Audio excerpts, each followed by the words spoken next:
The 8 shillings lasted 3 days and 4 nights.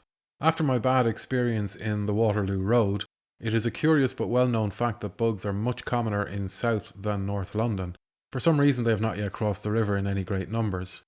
I moved eastward and spent the next night in a lodging house in Pennyfields. This was a typical lodging house like scores of others in London. It had accommodation for between 50 and 100 men and was managed by a deputy. A deputy for the owner, that is, for these lodging houses are profitable concerns and are owned by rich men. We slept 15 or 20 in a dormitory. The beds were again cold and hard, but the sheets were not more than a week from the wash, which was an improvement. The charge was ninepence or a shilling. In the shilling dormitory, the beds were 6 feet apart instead of 4, and the terms were cashed down by 7 in the evening, or out you went.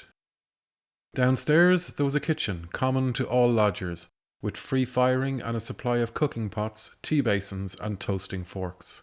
There were 2 great clinker fires, which were kept burning day and night the year through. The work of tending the fires, sweeping the kitchen, and making the beds was done by the lodgers in rotation.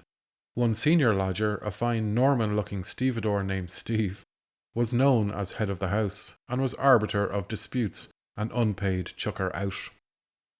I liked the kitchen. It was a low-ceiled cellar deep underground, very hot and drowsy with coke fumes, and lighted only by the fires, which cast black velvet shadows in the corners.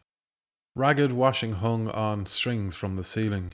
Red-lit men, stevedores mostly, moved about the fires with cooking pots. Some of them were quite naked, for they had been laundering and were waiting for their clothes to dry.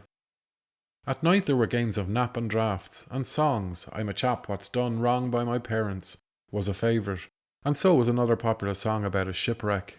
Sometimes, late at night, men would come in with a pail of winkles they had bought cheap, and share them out. There was a general sharing of food, and it was taken for granted to feed men who were out of work. A little pale, wizened creature, obviously dying, referred to as poor Brown, been under the doctor and cut open 3 times, was regularly fed by the others. 2 or 3 of the lodgers were old-age pensioners. Till meeting them, I never realised that there are people in England who live on nothing but the old-age pension, often shillings a week. None of these old men had any other resource whatever. One of them was talkative, and I asked him how he managed to exist. He said, "Well, there's ninepence a night for your kip, that's 5 and threepence a week. Then there's threepence on Saturday for a shave, that's 5 and 6. Then say as you has an haircut once a month for 6pence, that's another 3 eightpence a week. So you has about 4 and fourpence for food and bacca." He could imagine no other expenses. His food was bread and margarine and tea. Towards the end of the week, dry bread and tea without milk. And perhaps he got his clothes from charity. He seemed contented, valuing his bed and fire more than food. But with an income of 10 shillings a week, to spend money on a shave, it is awe-inspiring. All day I loafed in the streets, east as far as Wapping, west as far as Whitechapel. It was queer after Paris. Everything was so much cleaner and quieter and drearier. One missed the scream of the trams and the noisy, festering life of the back streets, and the armed men clattering through the squares. The crowds were better dressed, and the faces comelier and milder and more alike, without that fierce individuality and malice of the French. There was less drunkenness and less dirt, and less quarrelling and more idling. Knots of men stood at all the corners, slightly underfed, but kept going by the tea and 2 slices which the Londoner swallows every 2 hours. One seemed to breathe a less feverish air than in Paris.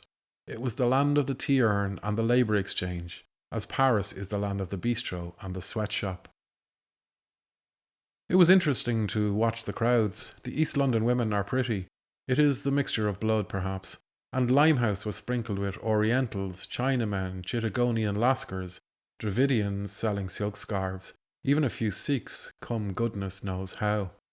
Here and there were street meetings. In Whitechapel, somebody called the Singing Evangel undertook to save you from hell for the charge of 6pence. In the East India Dock, the Salvation Army were holding a service. They were singing "Anybody Here Like Sneaking Judas?" to the tune of "What's to be Done with a Drunken Sailor?" On Tower Hill, 2 Mormons were trying to address a meeting. Round their platform struggled a mob of men shouting and interrupting.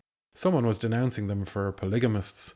A lame, bearded man, evidently an atheist, had heard the word God and was heckling angrily. There was a confused uproar of voices. "My dear friends, if you would only let us finish what we are saying. That's right, give him a say. Don't get on the argue. No, no, you answer me. Can you show me God? You show him me, then I'll believe in him. Oh, shut up, don't keep interrupting of him. Interrupt yourself, polygamists. Well, there's a lot to be said for polygamy. Take the women out of industry anyway, my dear friends, if you would just... No, no, don't you slip out of it. Have you seen God? Have you touched him? Have you shook hands with him?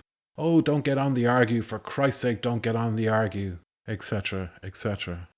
I listened for 20 minutes, anxious to learn something about Mormonism, but the meeting never got beyond shouts. It is the general fate of street meetings. In Middlesex Street, among the crowds at the market, a draggled, down-at-heel woman was hauling a brat of 5 by the arm. She brandished a tin trumpet in its face. The brat was squalling. "Enjoy yourself," yelled the mother. "What you think I bought you out here for, and bought you a trumpet and all? Do you want to go across my knee? You little bastard, you shall enjoy yourself." Some drops of spittle fell from the trumpet. The mother and the child disappeared, both bawling. It was all very queer after Paris. The last night that I was in Pennyfield's lodging house, there was a quarrel between 2 of the lodgers, a vile scene. One of the old age pensioners, a man of about 70, naked to the waist, he had been laundering, was violently abusing a short, thick-set stevedore who stood with his back to the fire. I could see the old man's face in the light of the fire, and he was almost crying with grief and rage. Evidently, something very serious had happened. The old age pensioner: "You..." The stevedore: "Shut your mouth, you old afore I set about yer."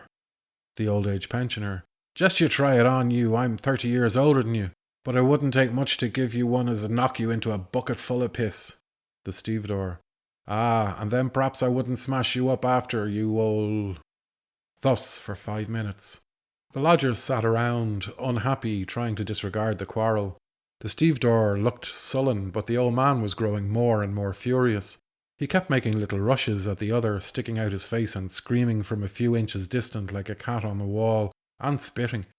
He was trying to nerve himself to strike a blow, and not quite succeeding. Finally he burst out: "Ah, that's what you are. Take that in your dirty gob and suck it, you. By, I'll smash you afore I've done with you. Ah, that's what you are, a son of a whore. Lick that, you. That's what I think of you, you black bastard." Whereat he suddenly collapsed on a bench, took his face in his hands, and began crying. The other man, seeing that public feeling was against him, went out. Afterwards I heard Steve explaining the cause of the quarrel. It appeared it was all about a shilling's worth of food. In some way the old man had lost his store of bread and margarine, and so would have nothing to eat for the next 3 days, except what the others gave him in charity. The stevedore, who was in work and well fed, had taunted him, hence the quarrel. When my money was down to 1 and 4pence, I went for a night to a lodging house in Bow, where the charge was only 8pence. One went down an area and through an alleyway into a deep, stifling cellar, 10 feet square. 10 men, navvies mostly, were sitting in the fierce glare of the fire. It was midnight, but the deputy's son, a pale sticky child of 5, was there playing on the navvy's knee. An old Irishman was whistling to a blind bullfinch in a tiny cage. There were other songbirds there, tiny faded things that had lived all their lives underground. The lodgers habitually made water in the fire, to save against going across the yard to the lavatory.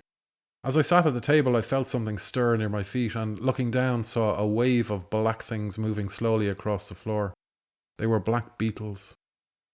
There were 6 beds in the dormitory, and the sheets marked in huge letters, "Stolen from number something road," smelt loathsome. In the next bed to me lay a very old man, a pavement artist, with some extraordinary curvature of the spine that made him stick right out of bed, with his back a foot or 2 from my face. It was bare and marked with curious swirls of dirt, like a marble tabletop. During the night a man came in drunk and was sick on the floor, close to my bed. There were bugs too, not so bad as in Paris, but enough to keep one awake. It was a filthy place. Yet the deputy and his wife were friendly people, and ready to make one a cup of tea at any hour of the day or night.